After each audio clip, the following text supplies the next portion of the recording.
Hello and welcome to Live Mindfully. I am your host, Laurie Moore. Today's topic is one that is very close to my heart. It's an open and honest discussion about the joy and the regret that comes with parenting. In today's episode, we look at parenting amnesia, the fading effect bias, empathy versus sympathy, and why we need to be more supportive of each other. And if you're not a parent, I would encourage you to stick with me because you are still such an important part of this discussion.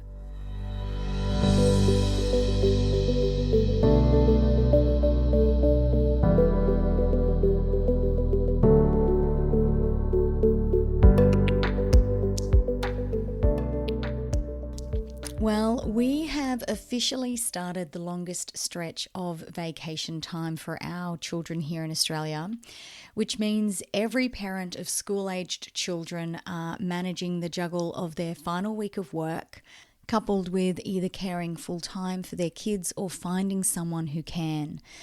And for many of us, this is the time where parenting really shines both ends of the stick.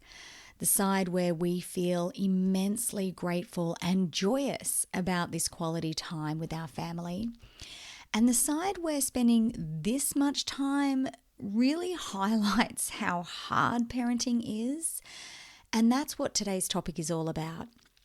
An open, honest, and safe discussion about the joy and the regret that we feel when it comes to parenting. So right now I have my children home and I have done a big personal no-no and tried to write and record this episode with them home. Because this is the reality of parenting. Sometimes your whole life can't go on hold. So you have to do your best to make everything work together. And that's when being mindful and trying to remain grounded can become very hard. Because we can only control so much. The rest we have to leave to the understanding of others and hope we're seen and appreciated for our daily battles without being judged or criticized. And that's a lot easier said than done in a world that seems to love to judge. So hopefully today's episode can serve as a little reminder that we parents and non-parents are living and serving each other together. So let's go all the way back to the beginning of this tale. When you first find out that you're pregnant, you and your partner and everyone around you are completely overjoyed. You are so excited about this little person entering your life and you spend so much time focused on the pregnancy. But you never really consider the parenting aspect. The aspect that lasts your lifetime. And, it's huge. It's the biggest part. And you may not, and I certainly know I didn't, even bother discussing with your partner the kind of parents you would like to be. And before you know it, you're in the throes of one of the hardest jobs you'll ever do, with no training and no manual. And all of a sudden you start to feel immensely judged versus supported. And you might be listening right now and you think, well, I love parenting. My kids weren't that hard. Or I don't have kids, so I don't know what you're talking about. But I can guarantee you that if you have friends or family who have children, then these people need more of your understanding and support. Before I had children, I really thought I knew what having children was all about. In fact, I'll be honest, I was pretty arrogant about this because I figured, well, I'm not an idiot and I've got nieces and nephews who I spend a lot of time with. But the reality is, until you have children of your own, you really don't have any idea how high the highs of parenting will be one minute and how low the lows of parenting can be the next. You really have no concept of the judgment and shade thrown by almost everyone around you, including and mostly by other parents that are just doing things a little bit differently. and the uncertainty that comes with the uncountable amount of decisions that you now have to make for somebody else's life. And it's all these things that makes parents feel huge amounts of regret and frustration, quickly followed by guilt and shame. And why? Because the minute any parent feels anything short of bliss, they are immediately struck down by guilt for two reasons. Firstly, we chose to bring our babies into this world. And secondly, because there are thousands of couples who spend countless hours and money trying to conceive or adopt. So who are we to complain? It's sort of that saying, right? You made your bed, now lay in it. But parenting takes an unparalleled toll on your physical, mental, and emotional well-being, like nothing else. And it's easy to think that parenting should only bring you huge amounts of joy, and that if you feel anything short of blessed, you're a bad person. But it's not your children that you regret. You're not frustrated by your kids, you're frustrated by the job of parenting and all the baggage that comes with it. There is no other job in this world that is 24/7, that is for life, that has so much of your heart and head tied up in it, and it is the hardest thing that you will ever do. And what you really need in these moments is someone you can safely unload your frustration onto. Someone you can say really horrible things to about parenting without that person thinking you're a horrible person who should never have had children. Because you're not upset about having children, you're upset about how hard parenting is. You're frustrated, and for some reason it seems to be a really challenging thing to find someone who will hold this space without trying to give you unsolicited and often unhelpful advice, or making some remark that just makes you feel like a crap person. Because you love your kids. There's no handbook for this, and there couldn't be anyway. Every kid is completely different. If there was a handbook, it would be volumes long like encyclopedias. And as parents, man, I'm already too tired to read that. I don't even think I'd audiobook it. And I really want to address this thing that I see playing out a lot on social media. This idea that each stage or age is harder than the previous, or just even how we compare and compete with each other over this. I see comments like, "I'll take your toddler and raise you a teenager." That's unnecessary. And I would love it if we could all agree that the hardest age or stage to raise is the one you're currently parenting. Let me say that again. The hardest age to raise is the one you are currently parenting.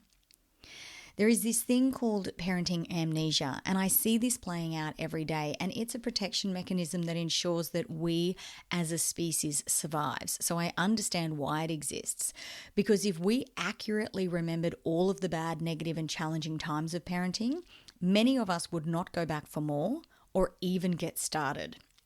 And it works like this. The minute you move out of, let's say, the baby stage, you start to forget how hard that stage is. And the further away you get from that stage, the less you remember about it. In fact, researchers and psychologists are aware that this happens with negative thoughts and experiences in general. And they call this the fading effect bias, or FAB for short. And there's actually a great little article I've included in the show notes regarding parenting amnesia for you to check out. So it's not your fault that you don't remember, but it's important to note that if you are no longer in the baby stage, or in the toddler stage, or in the school age stage, or in the teenager stage, then it's fairly likely you don't have an accurate recalling of the previous stages. And the only reason I've raised this is because this is creating a huge amount of disconnect and friction between parents. And when we have this occurring, it makes it hard to be compassionate to one another because we're too busy trying to compare and compete. And it's really important that we stop this behavior for our mental well-being. Brené Brown says there's a big difference between sympathy, which is feelings of pity and sorrow for someone else's misfortunes, versus empathy, the ability to understand and share the feelings of another. Now, amongst parents, we should be seeing huge amounts of empathy, especially if you have already been through a stage, but that's not what we're seeing, and it's certainly not what we're experiencing. I can't tell you how many times I've had a friend say, "Oh, I'm having a really hard day, and I just thought that as they got older, this would get easier." And I was talking to a friend and they told me it only gets harder as they get older. And I often say to my friend, well, you know what? Whoever that is, she has parenting amnesia. The good news is one day you'll have it too. And the even better news is she's completely forgotten how hard your stage is. And I can tell you it definitely does get easier. Brené says empathy fuels connection, while sympathy drives disconnection. Empathy is saying to someone, I know what it's like and you're not alone. And sleep deprivation, night terrors, starting school, the first boyfriend. That's so hard and you're doing an amazing job. Sympathy is saying, I never really had that problem. I'm sorry you're going through that, but be thankful because it only gets harder. And this makes parenting for the stage you're in even harder, and you may even start to suffer high degrees of anxiety and depression, and you stop reaching out. Because the last thing you need is to be judged further by society for clearly being unable to cope with your stage of parenting. When I was studying at QUT, I had the opportunity to do an assessment on postnatal depression, and I was really saddened by the recorded findings. The research suggests 1 in 5 new mothers and 1 in 10 new fathers will suffer from PND. Now, before we dive any deeper, I want to tell you what the common symptoms of PND are. They include low mood, changes in sleep and appetite, and feelings of hopelessness. Now, I'm not sure what you're thinking, but I'm thinking that kind of sounds like 5 out of 5 new mothers and, let's say 7 out of 10 new dads.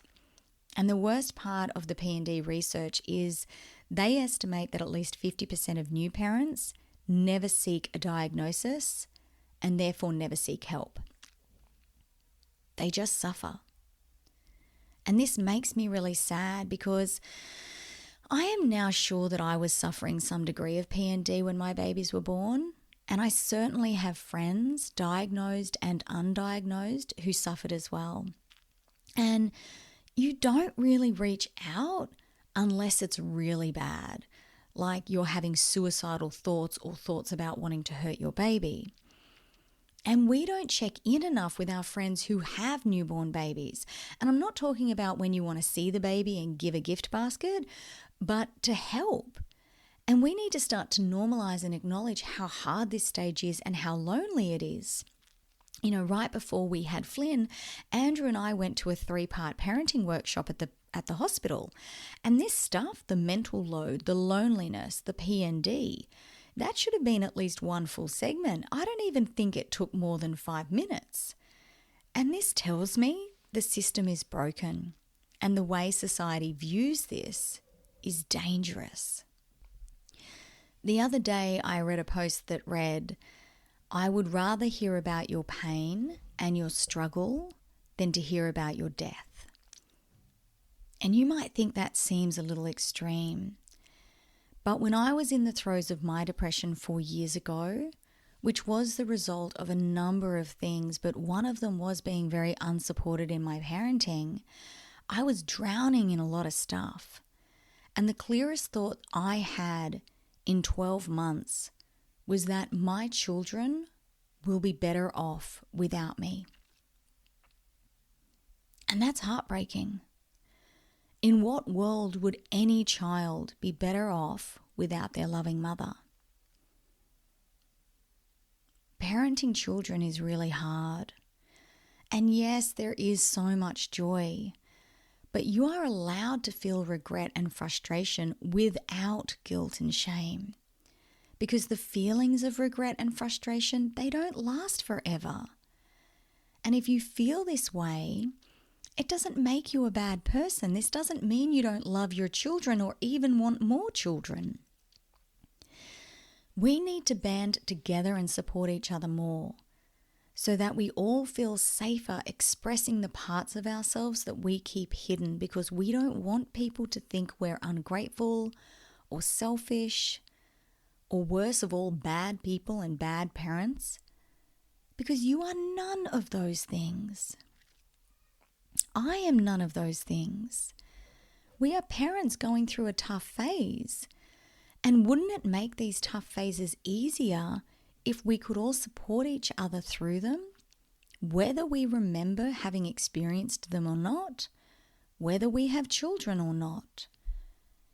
And as a final thought, I want to add that it is perfectly normal to go through phases of feeling really sad about the life you left behind.